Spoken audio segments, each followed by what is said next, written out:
الحمدللہ رب العالمین والصلاة والسلام علی سید الانبیاء والمرسلین۔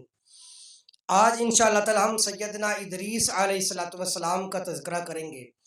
یہ انبیاء کرام علیہ التسلیمات کا تذکرہ اور ان کی ابتدا اس لیے کی ہے کیونکہ یہ مبارک انبیاء کرام ہیں، ان کا تذکرہ اللہ تعالیٰ نے قرآن مقدس میں کیا اور پیارے محبوب علیہ السلام نے اپنی احادیث مبارکہ میں ذکر فرمایا۔ ایک حدیث مبارکہ میں آتا ہے کہ آپ علیہ السلام نے فرمایا کہ انبیاء کا تذکرہ کرنا بھی عبادت کے اندر شامل ہے،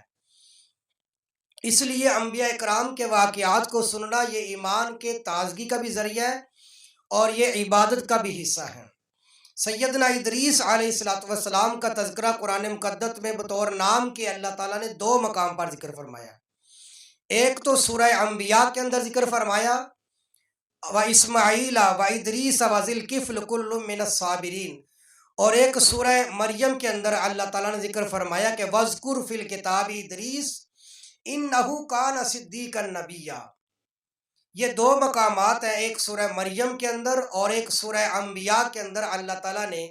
سیدنا ادریس علیہ السلام کا تذکرہ فرمایا۔ سیدنا ادریس علیہ السلام کے نام یونانی زبان کے اندر آپ کو ترمیز کے نام سے یاد کیا جاتا ہے، اور جبکہ عبرانی زبان کے اندر آپ کا جو نام رکھا گیا ہے کتابوں کے اندر جو موجود ہے وہ خنوخ کے نام سے آپ کو یاد کیا جاتا ہے، اور عربی کے اندر آپ کو اخنوخ کے نام سے یاد کیا جاتا ہے۔ لیکن قرآن مقدس میں اللہ تعالیٰ نے آپ کا نام سیدنا ادریس علیہ السلام کے نام سے آپ کو یاد کیا ہے، اسی لیے سب سے بہترین نام آپ کا سیدنا ادریس علیہ السلام ہی کا رکھا جائے گا۔ سیدنا ادریس علیہ السلام، ادریس درس سے ہے، درس و تدریس کا مطلب یہ ہوتا ہے کہ علم کو سکھانا، علم کو پڑھانا، اس لیے کہ سیدنا ادریس علیہ السلام وہ شخصیت ہے کہ سب سے پہلے قلم کو ایجاد کرنے والے اور قلم کے ذریعے علم عطا کرنے والے وہ سیدنا ادریس علیہ السلام ہیں۔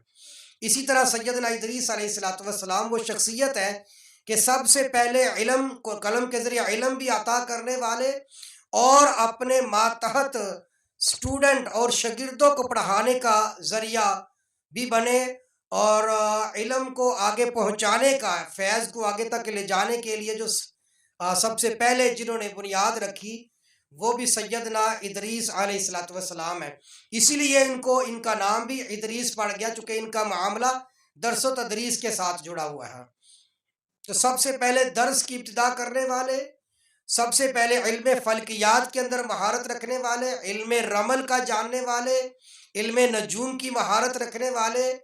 اور اسی طرح قلم کے ذریعے ابتدا کرنے والے، قلم کے ذریعے علم سکھانے والے، یہ ساری چیزوں کا جو سہرا ہے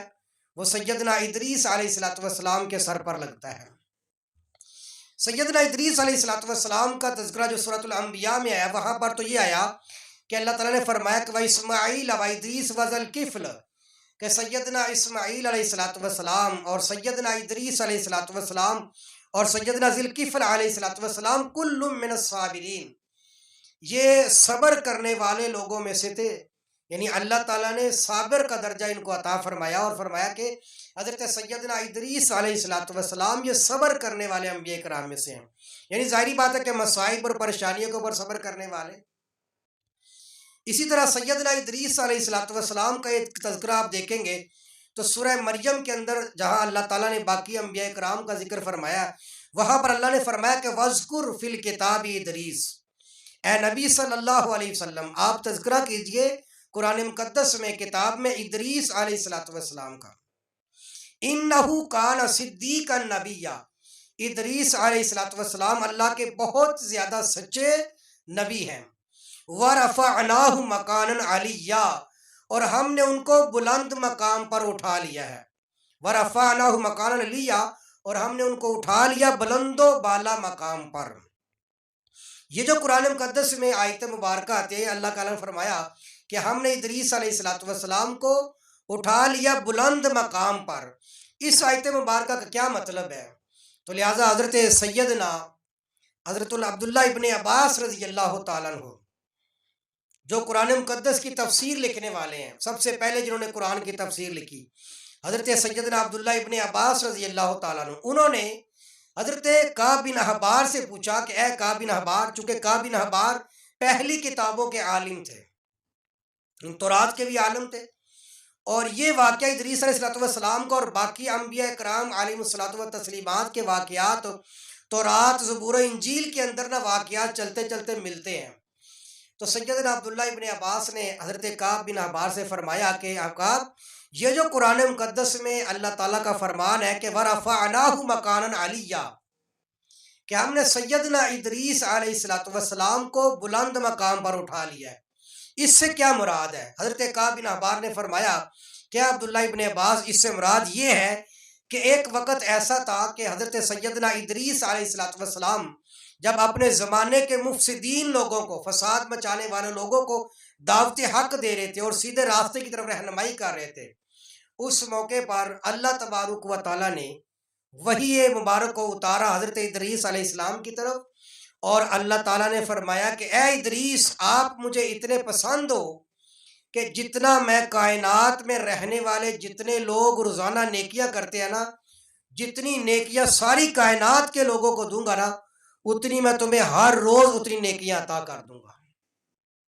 یعنی ہر روز اتنی نیکیاں آپ کے اجر میں لکھی جائیں گی اے ادریس علیہ السلام،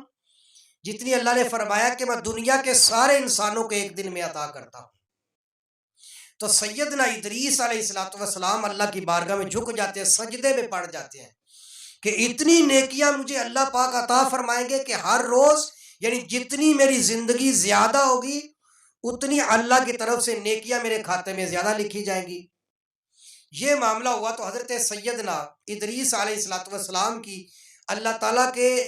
ایک فرشتوں میں سے ایک فرشتے کے ساتھ حضرت ادریس علیہ السلام کے ساتھ دوستی قائم ہو گئی تھی، یعنی اللہ کے کسی فرشتے کے ساتھ سیدنا ادریس علیہ السلام کی دوستی ہوگی۔ تو سیدنا ادریس علیہ السلام نے یہ چاہا کہ جب اللہ تعالیٰ مجھے اتنا اجر عطا فرما رہے ہیں روزانہ کہ جتنی کائنات میں سارے لوگوں کو نیکیاں ملنی ہے نا، اتنی نیکیاں اللہ مجھے ہر دن عطا فرما رہے ہیں، تو کیوں نہ ایسا ہو کہ میری زندگی جو ہے اتنی لمبی ہو جائے کہ ہر روز مجھے یہ نیکیاں اور اللہ کی طرف سے اجر ملتا رہے۔ ظاہری بات اللہ کے پیغمبر تھے اور اللہ سے اجر لینا اس میں بڑی شان ہوتی ہے۔ تو سیدنا ادریس علیہ السلام کی ایک فرشتے کے ساتھ دوستی تھی، تو سیدنا ادریس علیہ السلام نے کہا کہ آپ میرے دوست ہو تو یار مجھے آپ سے ایک کام ہے۔ کام یہ ہے کہ اللہ تعالیٰ نے مجھے یہ شرف بخشا ہے کہ ہر روز مجھے نیکیاں اتنی اللہ عطا کر رہے ہیں جتنی کائنات میں سارے نیکی کرنے والوں کو نیکیاں ملتی ہیں، تو میں یہ چاہتا ہوں کہ آپ اسرائیل علیہ السلام سے میری سفارش کر دیں کہ وہ میری روح کو قبض نہ کریں، اور میں یہ چاہتا ہوں کہ جیسے اللہ تعالیٰ کی طرف سے مجھے ہر روز نیکیاں اور اجر مل رہا ہے، سدا بہار کے لیے مجھے زندگی مل جائے اور ہمیشہ کے لیے اللہ تبارک و تعالیٰ کی طرف سے مجھے یہ اجر بھی ملتا رہے۔ اب وہ چونکہ فرشتہ دوست بھی تھا تو انکار بھی نہیں کر سکا کہ بھی یہ تو اللہ کے معاملات ہیں، لیکن انہوں نے کہا جی میں کوشش کرتا ہوں۔ ایک روایت میں تو یہ الفاظ آتے ہیں، ایک روایت میں یہ آتا ہے کہ سیدنا ادریس علیہ السلام نے اپنے فرشتے سے کہا کہ آپ میرے دوست بنے ہوئے یار، آپ روزانہ آسمانوں کا سفر کرتے ہو اور آسمانوں سے زمین کی سیر کرتے ہو، تو کبھی مجھے بھی سیر کے لیے آسمانوں پر لے جاؤ۔ یہ بھی تمنا ساتھ میں تھی۔ تو اس فرشتے نے کہا کہ ٹھیک ہے چلو میں آپ کو لے کر چلتا ہوں، اور باقی یہ کہ میں آپ کی بات بھی سیدنا اسرائیل علیہ السلام سے کروں گا، اگر وہ مان جائے تو وہ ان کی مرضی ہے، لیکن میں آپ کی سفارش بہرحال کر دوں گا، اور اگر آپ نے آسمانوں کی سیر کرنی ہے تو آپ میرے کندھوں پر سوار ہو جائیں اور میرے پروں میں چھپ جائیں، میں آپ کو آسمانوں کی سیر کرواتا ہوں۔ تو کعب بن احبار نے فرمایا کہ ابن عباس، جب وہ ادریس علیہ السلام اپنے فرشتہ دوست کے ساتھ ان کے کندھوں پر سوار ہو کر آسمانوں کا سفر کرتے ہیں نا، تو پہلے آسمان سے گزرتے ہیں، دوسرا، تیسرا، جب چوتھے آسمان پر پہنچتے ہیں نا، تو چوتھے آسمان جب پہنچتے ہیں تو آگے سے سیدنا اسرائیل علیہ السلام تشریف لا رہے ہوتے ہیں، اور یہ فرشتہ ان کو چھپائے ہوتا ہے اپنے پروں میں۔ تو ملاقات ہوتی ہے تو یہ فرشتہ حضرت اسرائیل علیہ السلام سے کہتا ہے کہ یار ایک میں نے آپ سے بات کرنی ہے، سفارش کرنی ہے۔ اس نے کہا جی کہیے۔ کہا ہے اسرائیل، میرا ایک دوست ہے زمین کے اوپر جس کا نام ادریس ہے علیہ السلام، وہ میرا بڑا گہرا دوست ہے، اور اس نے مجھے کہا کہ میری سفارش کر دیں اسرائیل علیہ السلام کے سامنے کہ وہ میری جان نہ نکالے۔ سیدنا اسرائیل علیہ السلام نے فرمایا کہ اچھا اس وقت وہ ادریس کہاں ہے؟ تو اس فرشتے نے کہا جی میرے پروں کے اندر چھپا ہوا ہے۔ تو اسرائیل علیہ السلام نے جیسے ہی دیکھا ان کے پروں میں چھپا ہوا ہے تو سیدنا اسرائیل علیہ السلام نے ادریس علیہ السلام کی جان نکال لی۔ اب جب جان نکالی تو اس فرشتے نے کہا کہ اسرائیل میں تو آپ کی سامنے سفارش کر رہا تھا اور آپ نے میرے سامنے ادریس علیہ السلام کی جان نکال لی ہے۔ تو سیدنا اسرائیل علیہ السلام نے کہا کہ بھئی بات یہ ہے کہ مجھے اللہ تبارک و تعالیٰ نے حکم دیا تھا حضرت ادریس علیہ السلام کی جان چوتھے آسمان پر نکالنی ہے، اور میں دیکھ رہا تھا، سوچ رہا تھا کہ ادریس علیہ السلام تو زمین پر زندگی گزارتے ہیں اور اللہ کہہ رہے کہ اس کی جان چوتھے آسمان پر نکالنی ہے، تو میں کیسے نکالوں گا چوتھے آسمان پر ادریس علیہ السلام کی جان؟ لیکن مجھے نہیں تھا پتا کہ ادریس علیہ السلام خود ہی آپ کے ساتھ سیر کرتے ہوئے چوتھے آسمان پر آ جائیں گے، اور واقعتاً جو اللہ فرماتے ہیں وہ حق اور سچ فرماتے ہیں۔ اور جب میں نے دیکھا کہ وہ آپ کے کندھوں پر سوار ہے تو اللہ کا حکم بھی یہی تھا کہ میں چوتھے آسمان پر ان کی جان نکالوں۔ تو اس طریقے سے پھر میں نے حضرت ادریس علیہ السلام کی جان نکال لی ہے۔ تو یہ واقعہ سنانے کے بعد حضرت کعب بن احبار نے فرمایا کہ ابن عباس یہی قرآن مقدس میں جو آیت مبارکہ تھی وَاذْكُرْ فِي الْكِتَابِ إِدْرِيسَ إِنَّهُ كَانَ صِدِّيقًا نَبِيًّا وَرَفَعْنَاهُ مَكَانًا عَلِيًّا۔ اے نبی آپ تذکرہ کیجئے ادریس علیہ السلام کا کتاب میں، وہ اللہ کے سچے نبی ہیں۔ وَرَفَعْنَاهُ مَكَانًا عَلِيًّا، اور ہم نے ان کو اٹھا لیا ایک بلند مقام کی طرف۔ تو حضرت کعب بن احبار نے فرمایا کہ ابن عباس یہ ہے اس آیت مبارکہ کا مطلب جو میں نے آپ کے سامنے بیان فرمایا۔ تو لہذا سیدنا ادریس علیہ السلام کی جان پھر چوتھے آسمان پر نکالی گئی ہے۔ اسی وجہ سے جس رات سرکار دو عالم صلی اللہ علیہ وسلم معراج کے لیے تشریف لے کر جاتے ہیں تو سیدنا ادریس علیہ السلام سے حضور نے فرمایا کہ جب میں چوتھے آسمان پر گیا نا تو چوتھے آسمان پر میں نے ملاقات کی تو وہاں پر سیدنا ادریس علیہ السلام کی ذات برکات تھی۔ تو سیدنا ادریس علیہ السلام نے قلم کی ایجاد بھی فرمائی، اور علم فلکیات کا بھی اللہ نے کثیر تعداد میں ان کو حصہ دیا، اور علم رمل بھی ان کے پاس تھا۔ حدیث مبارکہ میں آتا ہے کہ اللہ کے محبوب علیہ السلام سے پوچھا گیا کہ حضور یہ خط کھینچنے والا معاملہ علم جو ہے یہ کیسا ہے؟ علم رمل کے بارے میں پوچھا تو آپ علیہ السلام نے فرمایا کہ یہ علم اللہ تعالیٰ نے ایک نبی کو عطا کیا تھا، اگر کسی کے نقش اس کے ساتھ مل جائے تو وہ ٹھیک ہو جاتا ہے ورنہ غلط ہو جاتا ہے معاملہ نشانہ۔ اور یہ حدیث مبارکہ آپ علیہ السلام نے بیان فرمائی۔ تو فقہاء کرام علماء نے لکھا ہے کہ اس حدیث مبارکہ جو مصداق ہے نا جو وہ سیدنا ادریس علیہ السلام ہے کہ اللہ تبارک و تعالیٰ نے ان کو یہ علم عطا کیا تھا، اللہ تعالیٰ ہی نے ان کو ذریعے قلم کے ذریعے ان سے علم کی ایجاد فرمائی تھی، اور اللہ تعالیٰ نے علم فلکیات کو بھی ان کو عطا فرمایا تھا، اور تدریس کا علم یعنی درس و تدریس کے بھی وہ بانی ہے، اور اس قدر بانی تھے کتابوں کے اندر یہاں تک لکھا ہے کہ انہوں نے اپنی زندگی کے اندر اتنا علم لوگوں میں منتقل کر دیا تھا نا کہ جب ان کے شاگرد اور ان کے طلباء پڑھ کے ان سے فیض حاصل کر کے دنیا میں پھیلے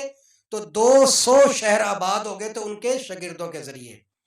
یہ سیدنا ادریس علیہ السلام ہے۔ اللہ تبارک و تعالیٰ ان انبیاء کرام کی محبت ہمارے دلوں کے اندر پیدا فرمائے۔